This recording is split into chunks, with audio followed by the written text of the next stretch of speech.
civils, donc à la fin de la guerre, à la fin du plan Wallon, ils ont retrouvé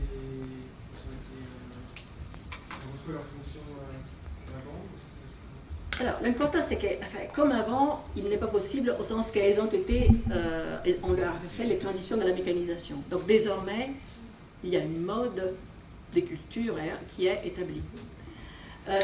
Après, par contre, les plans Vallène, il s'est arrêté, mais jusqu'aux années 80, il y a eu d'autres outils de planification de l'autosuffisance alimentaire suisse qui ont déterminé l'occupation du sol. Puis ce dont aussi on peut parler Joël tout à l'heure en disant que jusqu'aux années 80, aussi avec la loi d'aménagement du territoire, la Confédération a mis en place une planification qui passait avant tout par le maintien, si ce n'est par le renforcement de ce qui était la géographie de l'agriculture sur toute la Suisse. Mais vraiment aussi avec des finalités alimentaires.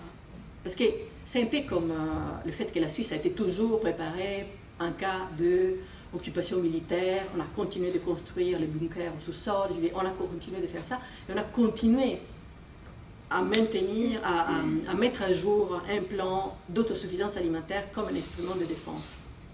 Donc il y a eu une politique qui a voulu quand même garder ça, et qui est une politique, comme le disait Joël, qui a eu des effets très, très forts, effectivement, dans la limitation des aires constructibles. Alors, après, après, on a juste changé parce que il y a même les modes de calcul de l'autonomie alimentaire ont changé.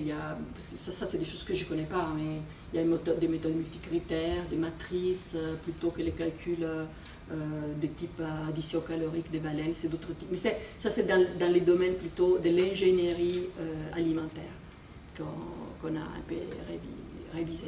Mais les plans Vallène, il avait fait ce travail qu'il voulait faire et que la Confédération voulait faire. Faire transiter les mondes rural suisses au-delà d'un seuil qu'il n'avait pas encore franchi, celui de sa modernisation.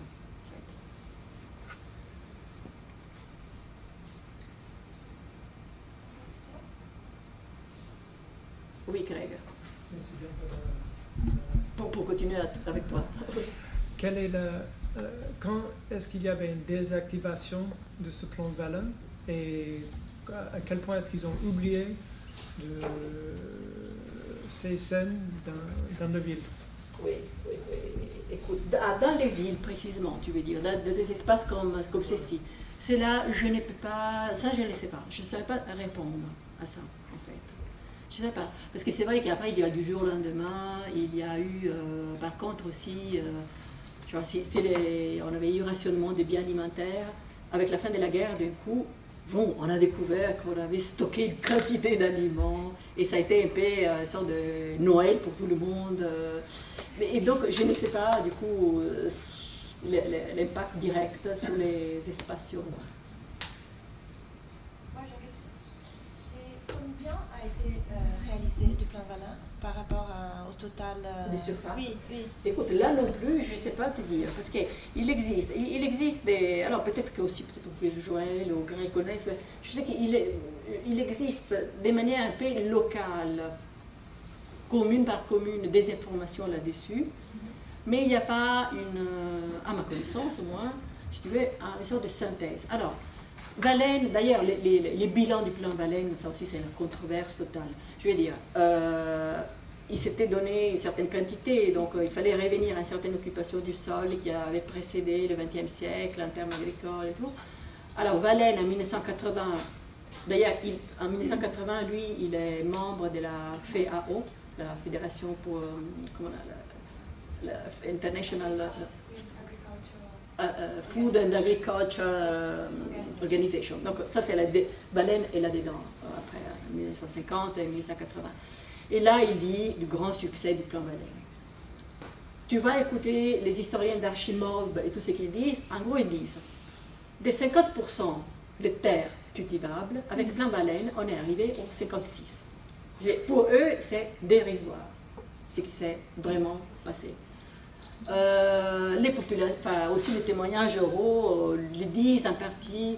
D'ailleurs, ils continuent de dire que finalement l'importation aussi n'était pas complètement désactivée. c'est pour ça que, alors, de côté, ce type de recherche d'histoire n'a pas été faite à ma connaissance. J'en avais parlé avec Roland Tréladroux aussi, qui lui-même il me disait qu'il ne savait pas. Et c'est aussi d'ailleurs pour ça que je me dis que pour aujourd'hui, c'est vrai que d'un côté c'est intéressant de savoir, effectivement, mais de l'autre côté, c'est comme nous rapportons à Wright, au Brandt, je veux dire, on peut se rapporter à ça plus comme vraiment un grand effort d'imagination capable de nous mettre devant certaines choses. Capable aussi de nous mettre devant peut-être à cette forte militarisation de la société, qui était la condition à travers laquelle on est arrivé à changer manière de manger. Tout le monde disait qu'avec Baleine, on mangeait mieux, moins et mieux. Du point de vue de la santé, c'était mieux pour tout le monde. Ouais. Et ça aussi, c'est une modernisation du régime alimentaire. Merci. Il y a d'autres questions? Non. Donc on a 10 minutes de pause et puis on va écouter M. Larzan. Donc on se voit dans 10 minutes. Merci.